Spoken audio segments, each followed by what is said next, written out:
So, welcome everyone to Beyond Binary. I'm joined today by Beau Miles. Beau, would you like to introduce yourself? I don't want to put too many words in your mouth about what you do. Sure. I'm a bearded bloke, although I cut it off a few days ago. It was resplendent a week ago, and now it's just a sort of, whatever. Look like a tradie that's just a stubble dude in a garden shed in Australia. I'm a writer and a YouTuber, and I'm a good bloke, I suppose. I've had my moments, but I'm okay. And thanks for having me on Finn. Yes, it does.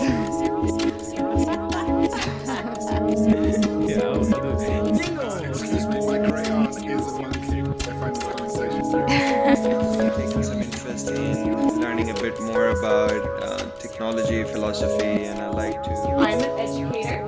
Absolutely. We're going to stay anonymous. That's a cop out. The binary's gone. I thought jingle was like Dutch for cheers. No, it's an absolute pleasure. You've got a YouTube channel under your name, Beau Miles, and also a podcast. But the main thing is you've got a new book coming out, The Backyard Adventurer. So that's what I wanted to talk about today, was a little bit about adventure, what it means to you, and a bit about what can people take away in terms of like motivation and that kind of things. First of all, like, how do you define adventure? What for you is an adventure? Well, it's a huge thing, right? So I did my PhD on defining that very thing, at least in the preamble chapters before getting stuck into big buzzwords like expedition and self-identity and reflection and whatnot. Adventure, I mean, it's very classically easy to define in that it's risk and competence pitted against certain geographies and people and societies, so it's a person going out with their tool bag full of what they can do, what they think they can do, and where their thresholds lie with the physical environment and maybe a kayak or a pair of shoes or a bag of food, so you've got all these ingredients and off you go and you test your mettle. And so why the backyard adventure? What changed? Because typically people think of adventure like one of your adventures was kayaking around the coast of South Africa, right? Do you have to go like far away to have a good adventure, do you think? No, and we know that. I mean, you've led me down the garden path, but it does have some certain aspects to it, because you think of adventure is not necessarily the top of the tree in terms of human endeavor. You might say exploration is further up the tree, and you might say that tourism or traveling is below adventure. So they've all got their certain tenets and their certain kind of anxiety rates or certain competencies that have to go with these sorts of things. But yeah, I mean, you can chew the fat over those kind of ingredients. Sure. And what do you think, like, where's the right level? Because, the comfort zone is sort of an interesting one, isn't it? Because you want to kind of push yourself enough to be doing something challenging, but you don't want to make it too easy. Do you think it's better to just throw yourself into a big adventure? And what about preparation? Because I don't know how you actually prepare for your adventures, Well, look, I try and give the impression that I'm a bit loose, which sort of that's what it draws people into the idea that you like the idea of things being serendipitous or very unexpected and very real and unknown. And that's for the most part pretty true, but it's also quite a calculated decision to make that choice. So it's somewhat contradictory in that you set off with just as many rules, but your rules aren't as structured as they would be with someone who's really well planned. Right. But you've thought about it just as much, and you're there for a particular reason in as many ways. And you still have to prepare everything, right? Like sort out your kind of personal life and business and everything before you go off and have an adventure, however many days it is, no? Well, look, let's say you go for a backpack. You go hiking overnight, and you take 27 things in your backpack. They're very highly articulate 27 things, right? Now, if I go away and I've only got 3 things, that doesn't mean that I'm 24 things less prepared. It means that I've thought more long and hard about those 3 things, and they are going to dictate my experience hugely. Absolutely. And so, in many respects, adventure is about what you take, because we're so gear-centric these days, and that's the tools of the trade. Yeah, I want to touch briefly on that one, because you did a journey to work, right? And you got some publicity in, I think, in the newspaper, right? Where you just went to work, but you didn't bring anything with you. Your clothes you were wearing, wasn't it? And a good pair of shoes and a sun hat, I think. And why did that? What was the idea behind that? And what did you get from it? Well, if I was to, at that time, if I was to set off walk to work, 80 kilometers via a few country roads and then a mega highway and then the roads going through a city. Right. If I was to set off from morning one day with a big backpack full of techno gadgetry and freeze dried food and electrolytes, protein bars, and all that. Life would be a soda, Finn. Now, if I don't take any of that stuff, life instantly becomes a very different ball game of what you see, what you don't see, what you pick up, what you don't pick up, what you observe, and what you look for. And so my interaction with the world was very different based on what I had with me, or more to the point, what I didn't. Yeah, and so it shaped a very unique experience, because of the things I had with me. The academics in the world call that techniques, our filtration of the world via the things we have with us. And so would you recommend maybe, like, if someone wants to go on an adventure, just think really about what you really want to take, and maybe, risk it and take less stuff, but think about how you could survive in that situation. Totally. Well, I forget what they call themselves. I mean, in the Western world, with our commodified outdoor kind of adventure types, you go to an outdoor store and you can get a mini cheese grater and a coffee sponge fits inside your undies. Everything's very small. And it's kind of like another miniaturized version of caravanning. Caravans have everything the house has nowadays, and camping is like everything a caravan has. And so we just keep getting smaller, but we still take everything. Exactly. And so, when you refine and you refine and you refine, you figure out what you really want, and your luxuries become less, your vices also become less. And it's fantastic. And I'm not into the big movement of gram weighing and all that stuff, like the ultra light crew, but I get what they're doing. But you got to think about it to some extent. Now, I remember you were saying in your book at one point where you were on an adventure, you said 5 liters for each thing. No, 5 liters for food, 5 liters for stuff, and 5 liters for water. And that way you kind of had enough of a balance between the essentials. Yeah, look, and I was, a classic bloody bloke that puts boxes around things and names and figures. And I do that sometimes and surprise myself. But that was very pragmatic, because that was all the room I had. And I thought, well, that's a nice little methodology. A way to divide. I used to share those kind of things with students, and they'd think, great, well, at least I've got boundaries around things, and I know I can't bust that bubble. Yeah, exactly. Yeah. So I'm thinking of going on a long walk. I don't know if you've heard, here in Spain, there's a pilgrimage called Camino de Santiago. It's like Santiago's way. There's loads of different routes that all lead to Santiago de Compostela. It's like a religious pilgrimage. And so I want to do that. I'm thinking of doing like a really long walk, maybe start off like a 2-week one, but then maybe go from here right in the south all the way up. And would you recommend that people do that? And why would you recommend, if you do, people do things like that? Absolutely. I've known lots of people that are doing that walk, or a variation of it. It's a very world famous pilgrimage, isn't it? And it's a fascinating walk. It's amazing why we're so attracted to walks that so many others have done.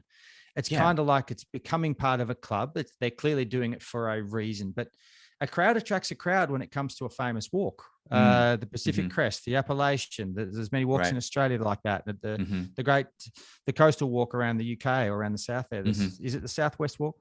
I think they're magnificent. I forget your original question, Finn, of why you're doing it, but just ways and just for me, it's actually kind of for the meditative experience, and also to some extent to kind of get away from society. So, in fact, this wasn't my original question, but maybe it's more interesting. I like using a hammock rather than a tent. I've just got my hammock. Yeah, nice. Maybe a little tarp, and so I'm thinking of doing maybe, typically people stay in these kind of inns along the way. Maybe do like every other day. One day I just find 2 trees and just sleep under them and see what happens. Love it. Yeah. Look, in some respects, try not to map it via one night on, one night in trees. You just see how it goes. And you'll find that I did the Southwest Walk like that in the UK with my wife, and we ended up doing one night in a B&B, or one night in accommodation, then one night camping, and that was just fantastic. But it could have very easily, and when we talked about it in the end, we could have very easily just gone to towns each night and met the locals. Yeah, I mean, whatever floats your boat, mate. I love the idea of a hammock. That's excellent. Yeah, nice. Let me see. What about this? Do you ever feel like you're missing out on some of the experience if you're filming? Because I'm always torn, as like when I go traveling, like, do I take photos or do I just try and enjoy the moment? As a filmmaker, like, how does that play out for you? Finn, that's one of the most asked questions Yeah, I I've can imagine. ever had. Sorry is, for being so no, cliche. but, no, you said it beautifully and poetically, and you've got a nice English twang. I'll answer that all day, mate. But the easiest way I can answer this is we all have our 24 hours rolled up into 168 hours a week, and we're all here. There's so many people write to me and say, Beau, how do you fit all this stuff in? I want more time in my life, and you seem to. And the concept of more time is just bonkers. And in some way too. The concept of me filming a trip and not another trip, and then one being better than the other because I film one and not another. And this whole idea that pulling a camera out or a film device or a recording device or a notepad bursts your bubble or ruins the experience. I have no idea where that's come from. Why is it that me looking out to sea without any device is more pure than me looking out to sea with a bloody camera in my face? It is no different. It is just different. Yeah. It's no better or worse. It is just different. And it's not so much I'm talking to you as if I'm quite frustrated right now. But my point with it all is that, look, we all just get our 24 hours a day, and how you interpret your day and you tell your story and you pass on that story in your own head or with a device is totally a sense of perception that you can adjust, mold, and push around yourself. Absolutely. Yeah. So then leading on from that, I just had the question about, I think to some extent you're a storyteller, you say like spin a good yarn. What for you is the point of storytelling? I mean, I don't want to be cynical about it. I love it, but no. Why do you want to tell a story? Is it to motivate other people? Is it just to create a connection? Well, I suppose a lot of us figure out not just what we're willing to do to get money or willing to do as a job or a pastime throughout your week, but a lot of us, and especially if you're kind of lucky and you have different options in life, you figure out what you're kind of good at and what resonates and what you're happy to do as a job, and you kind of landed in that direction, right? Yeah, look, there's so much I love about life, but it seems to check a lot of boxes off. If I've got one finger as an educator, one as a creator, one as someone who makes things, someone who wants to work for themselves, it sort of checks a lot of boxes, and I like doing it. And I've kind of found myself here half by default. Exactly. So that kind of makes your life meaningful in those different ways, those different outlets. Yeah, I'm a bit of a cliche in that, I don't really work as such. I'm really lucky to love what I do most days. And my day of leisure looks very similar to a day of work for me. Sometimes I'm recording myself and sometimes I'm not, but they're a very similar looking day. Yeah. I really love your, when you do the marathon one, you did 1 mile an hour, and you ran your block. And then you did loads of tasks, loads of productive stuff. And one of the things that fascinated me in that was you made a kayak paddle or two out of salvaged junk wood that you'd found like on the side of the road. So you're just driving around, you pick up some wood, you stash it, and then you go, all right, I'll make something out of that. Well, lovely bits of timber. I love making stuff, and it's great, I have great meaning for it. And you were talking, and maybe here I'm a walking contradiction too. Maybe when you say when you go out and you film yourself as opposed to not filming yourself, one might feel better or different than the other. Yeah. In some respects, I'm very when I'm making things, I'm not anywhere else but the world. I'm very present when I'm making things. Right.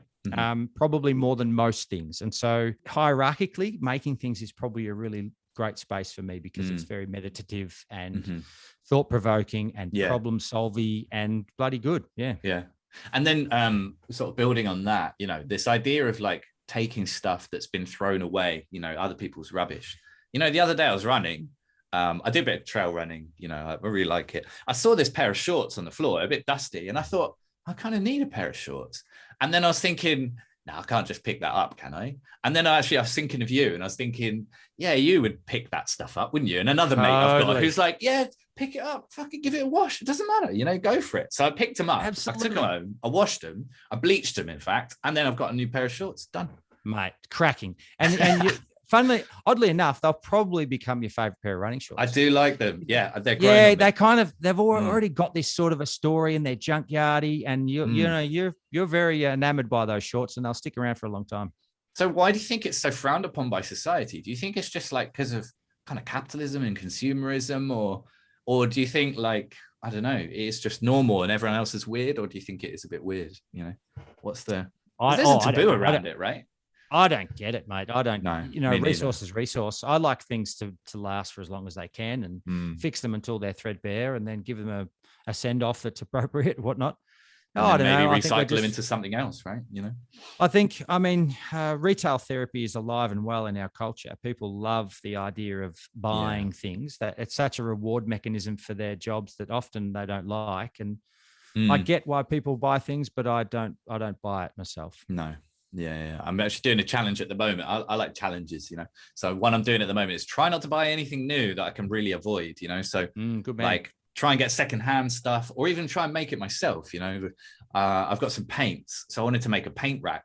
So I just got some cardboard boxes and I just figured it out and just made one with glue and cardboard. Beautiful. And I was so happy with it at the end. Gave it a little lick of paint, you know, with a spray can. Lovely in the end. Really happy with can that. do. Yeah. No, it's excellent. And we don't often do that. Right. You know, I think its claim to fame is that it's the most produced and longest running TV show on the planet. And that's Play School here in Australia, kids show. Oh yeah. It was the first weekly show to show in Australia in 1950, whatever it was, when the first broadcast, and it's never stopped since. Thousands and thousands of episodes. Still going now. Yeah, and their whole shtick from the get-go has been that none of their toys and none of their things are store-bought. It's all made by the presenters and the props department. So it's just, there's a whole, you know, I watch it now and it's the best thing on television it's the only thing my daughter watches, because it's just this, everything's cardboard and old milk containers and it's just grouse. I love it. Everyone can make stuff out of that. It's a bit like Blue Peter. They used to do stuff like that, didn't they?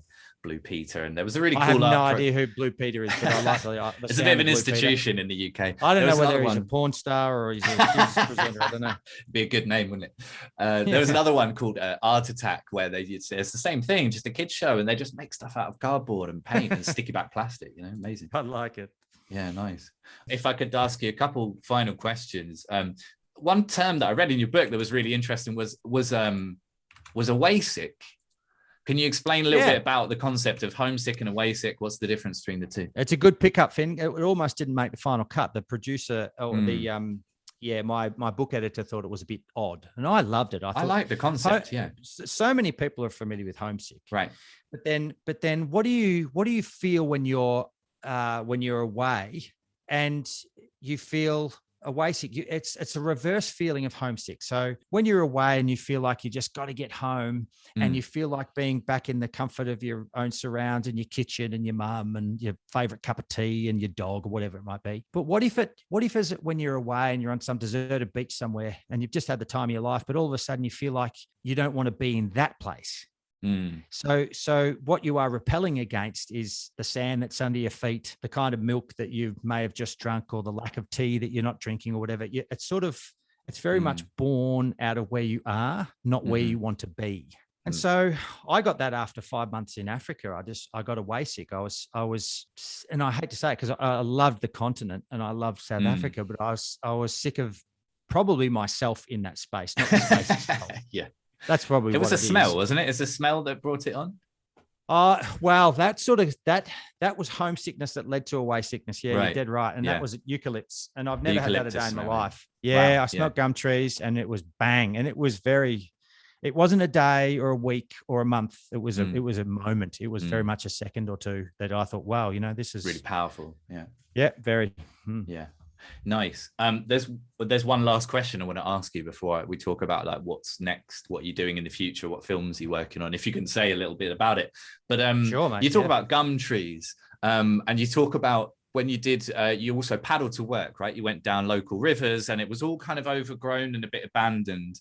And so I was wondering, what's your take on like this kind of wider question of the environment, the climate crisis, rewilding? I don't know if you're familiar with that topic. Do you think that needs to happen? Should we sort of cut back on farmland a little bit, try and rewild, let nature take over again? What are your thoughts on that? Because I don't think you've talked about it as far as I know in any of your videos. No, you're dead right. And it's becoming a bit of it's not becoming, it's been a hot topic for many decades here, especially if you listen. And I'm familiar with the rewilding concept that's sort of born out of Britain and George Monbiot and that sort of crew. Right, yeah. His book Feral's really good. Yeah. It's awesome. Yeah. And look, there's many omissions in my book and that I kind of start off on ideas and I nibble at the edges of some sort of meatier topics like the one you're talking about. I guess you've got to slim it down to something. Yeah. I wanted to keep the backyard adventure very much about adventuring, isolated stories, but give a context or a subtext with why they came about, which is where it would have fit, right? Your concept you're talking about. But these days, I do find that I've very much slipped into this kind of green warrior, I don't know, advocacy space, kind of by mistake. I don't really want to be here because that's not, it's not where my, look, it's fundamentally probably where my worldview sits, but that's not where I want to be as a storyteller. I think it's a bit, it's challenging. It's not always fun here. And, and you become a very much a political something. And it's hard to separate it from the politics of the situation. Yeah, it is.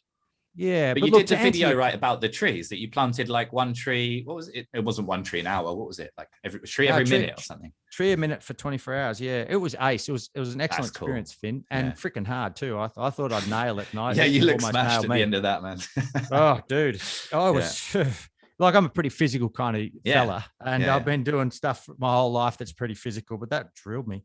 Yeah, and that was kind of my first foray into an adventure of like super local. I didn't leave the paddock for that 24 hours. And yet that was a very thoughtful, physical, rewarding, challenging thing, and very much on what you're talking about. I suppose what that does lend itself to is that I believe in rewilding, but I also believe more in rewilding with human hands, because does it have to be only nature, or can we guide it into some way? Well, Australia has screwed up staggeringly, but we have got so many invasive species in Australia that would take over a lot more than the native species if we just let things go rampant. So you need to manage it to some extent, no? Well, I think so. And look, I have no idea. I don't know the answers here, right? But I do see that if you let a paddock go on its own now, it's going to go back with the strongest weeds. And I think just nursing things back before we can say, righto, hands off and let it take its course. Absolutely. I'm totally on the same page as you. I think, like, if we can find some like lower maintenance way of managing land, do you know what I mean? Where we can have like some restore maybe these symbiotic relationships. I don't know if you've heard of like syntropic farming and stuff like that, where you can kind of grow a food forest. There's very diverse, and it can bring back that biodiversity. And you just basically kind of lightly prune a lot of the trees and plants, so the organic matter like builds up the soil and nutrients and all that. So it seems like there's a lot of good options where it's not just we just have to not touch it for 30 years, because you're right. Like at the end of the day, the ecosystem doesn't just magically balance itself, especially not in some countries where these invasive species have come in. I mean, bindweeds almost everywhere, isn't it, nowadays? And that's I hate to say it, but I think it's just a touch arrogant for us to say we're going to just hands off now. We've meddled so vehemently for hundreds of years, and I mean meddle. We've ripped up the innards of the earth, and now we say, righto, here's a lovely philosophical method. Let's just stop and let it do its thing. Well, it will, right? But it'll either take 20,000 years or it'll take 1,000. So I like the idea of giving it a helping hand, because Christ, we're just another animal, and we're smart enough to know that we can help. Absolutely. So absolutely with you there on that one. Good stuff. I just wanted to know what's coming next. Have you got any films you're working on? Another book? What's next on your radar? A bit from A and B column. I've got another book and a half on the way. I thought this was a bonkers thing to do. I talked to my publisher and said, look, I've got two ideas. I might just start both and see which ones comes out. Have like a boxing match between two books and see whichever one's the stronger. Yeah, totally. Yeah, because and one is starting to pull punches a bit more than the other. So I'm just going to keep going with that. And it's very metaphorical, not just in the boxing match. But that's happening. And that's still a while away though, Finn. That won't see the light of day until next year late. Films, meanwhile, there's a massive backlog of films because COVID kicked our ass, but it means we shot a lot. We just couldn't produce a lot. So we've got lots of footage in the can that needs lots of studio time here in the garden shed that you're looking at me now. So there'll be a film come out in the next few days, we're thinking, and then a couple of weeks later, and so on and so forth, right through to the end of the year. Yeah. And that's Beau Miles on YouTube, isn't it? Just search your name on there and people will find you. Yeah, Beau Miles on YouTube. And my book it's exceptional, Finn. It's one of the best books ever written. It's going to be a classic for the next few hundred years. Yeah, that's The Backyard Adventure, and that's available in all across Europe and the world now. So go for it. Stuff. Yeah, excellent. Well, thanks very much for your time, Beau. I think we'll finish up there. But it's been a real pleasure, and thanks so much for coming on Beyond Binary.